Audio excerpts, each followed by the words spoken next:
Salut, merci de me retrouver pour cette nouvelle vidéo. Alors cette année, je vais faire des vidéos YouTube. On va favoriser un petit peu la chaîne YouTube, donc c'est cool. Je te remercie d'être là et de regarder cette vidéo et j'espère que ça va te plaire. Comme tu le sais, et tu es comme une bonne majorité d'entre nous, en début d'année, on se fixe tous plein d'objectifs et on a envie de les atteindre. Je veux perdre du poids, je veux arrêter de boire, je veux arrêter de fumer, je veux faire du sport, tout ça. C'est vraiment les choses qu'on entend partout. Il y en a qui ont l'objectif de ne pas prendre de décision et de ne pas changer grand-chose. Mais comme tu es un entrepreneur, c'est pas bon.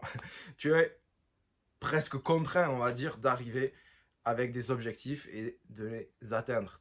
Ou en tout cas d'essayer de les atteindre. Tu es contraint à ça. Donc c'est une bonne méthode dans le début d'année de se dire, allez, c'est une nouvelle année qui commence et je vais me fixer de nouveaux objectifs, nouvelle année, nouveaux objectifs. Ce qui se passe, c'est que les gens qui se fixent des objectifs et les gens qui prennent des bonnes résolutions, en fait, ils ne les tiennent pas. Pourquoi ils ne les tiennent pas? Parce qu'ils ne mesurent pas la progression vers l'objectif ou vers la bonne résolution.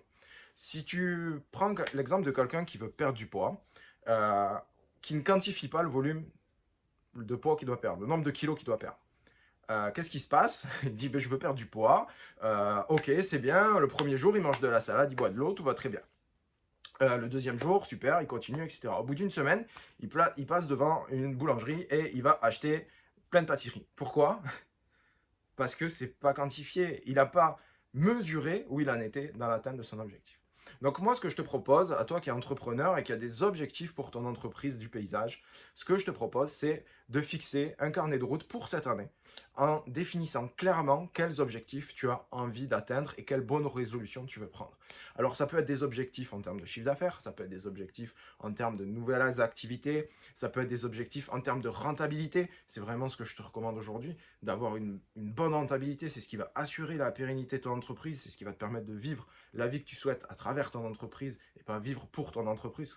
Il y a beaucoup trop d'entrepreneurs qui sont dépendants de leur structure et tu sais que c'est mon combat et que c'est ce que je veux à tout prix, que tu évites et que tu aies une entreprise qui soit à ton service et pas toi au service de ton entreprise. Donc des objectifs de rentabilité, c'est très bon.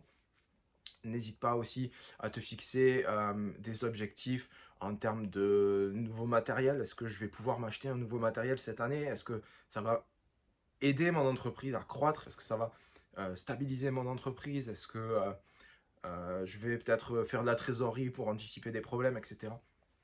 Tu peux avoir plein d'objectifs différents. Et en tant qu'entrepreneur, on a des objectifs de partout souvent.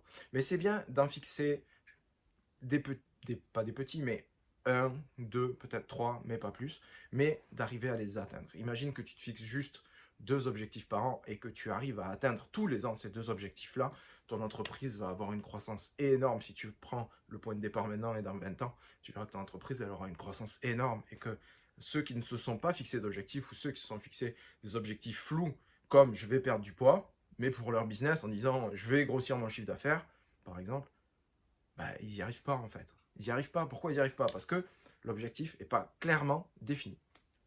Donc aujourd'hui, ce que je t'encourage, toi qui regardes cette vidéo, c'est de définir clairement les objectifs ou l'objectif que tu as pour cette nouvelle année. Une fois que tu as défini cet objectif, euh, c'est bon de savoir où tu dois en être pour arriver à cet objectif. Donc, ce que je te propose, c'est de prendre l'objectif final en 2023, ou en sera-tu le 1er janvier 2023, et de revenir en arrière. Donc, par quel point en es-tu passé pour arriver à ça? Fais comme si tu avais déjà atteint cet objectif, visualise-le, et dis-toi, ok, on est le 1er janvier 2023, on est un an plus tard. Où est-ce que j'en étais dans 6 mois? Comment j'ai fait pour y arriver? C'est beaucoup plus efficace que de dire je vais faire ça demain, je vais faire ça la semaine prochaine, etc. Parce que le fait de ne pas revenir en arrière, ça va te donner une feuille de route qui sera beaucoup plus précise et beaucoup plus impactante pour toi. Donc ce que tu vas faire, c'est bien noter l'objectif dans un an et revenir où est-ce que tu en es passé dans 6 mois pour en être arrivé là, comme si tu y étais déjà arrivé. Donc, si tu as un objectif, mettons, d'acheter un nouveau matériel ou peut-être, prenons un objectif un peu plus gros. Tu veux créer une nouvelle équipe. D'accord? Donc, tu veux créer une nouvelle équipe en entretien de jardin, par exemple, et tu veux une équipe de 2 personnes avec un nouveau camion et du matériel dedans. C'est ça l'objectif que tu veux avoir pour le 1er janvier 2023. Donc si tu te dis, ok, je veux ça en janvier 2023, mais où est-ce que j'en serai en juin 2022? Qu'est-ce qui se sera passé pour que en janvier 2023, j'ai cette nouvelle équipe?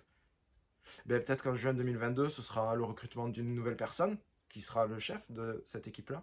Et tu seras arrivé à recruter cette personne-là. Et tu lui auras donné un camion avec une remorque et du matériel. En vue de lui donner l'autonomie. Donc tu l'as préparé à cette autonomie-là. Tu l'as préparé avec son matériel, son camion, etc. pour qu'il soit autonome afin d'intégrer une nouvelle personne en janvier 2023. Maintenant, où est-ce que tu en étais en mars? Ben, en mars, tu étais en phase de recrutement de ce salarié-là. Donc, pour que tu sois en phase de recrutement, ça veut dire que tu as préparé son intégration déjà dans l'entreprise. Donc, l'étape en février, c'est que tu avais une intégration de nouveaux personnels dans l'entreprise, un système qui te permettait d'intégrer cette personne déjà prêt. Et en janvier, tu en étais où? Tu étais déjà mentalement en train de te préparer à recruter une personne. Donc, tu essayais de trouver des chantiers. Tu avais déjà commencé à trouver des chantiers. Et où est-ce que tu en étais le 1er janvier 2022? Tu étais déjà en train de faire un plan qui te permette de trouver de nouveaux chantiers pour la croissance de ton entreprise. J'espère que cet exemple t'a montré le schéma à faire. Donc ça veut dire que si vraiment ton objectif, c'est une nouvelle équipe en entretien, par exemple, tu sais très bien que là, tout de suite, maintenant, le premier point, le premier pas que tu dois faire, c'est commencer à trouver de nouveaux chantiers. Et petit à petit, le point d'étape, ça va être préparer la venue dans l'entreprise, puis embaucher la première personne, puis lui donner un camion, puis lui donner l'autonomie, puis enfin intégrer un nouveau salarié avec lui pour avoir une équipe de 2 personnes en entretien. Et là, tu as tout ton process qui s'est créé, d'accord?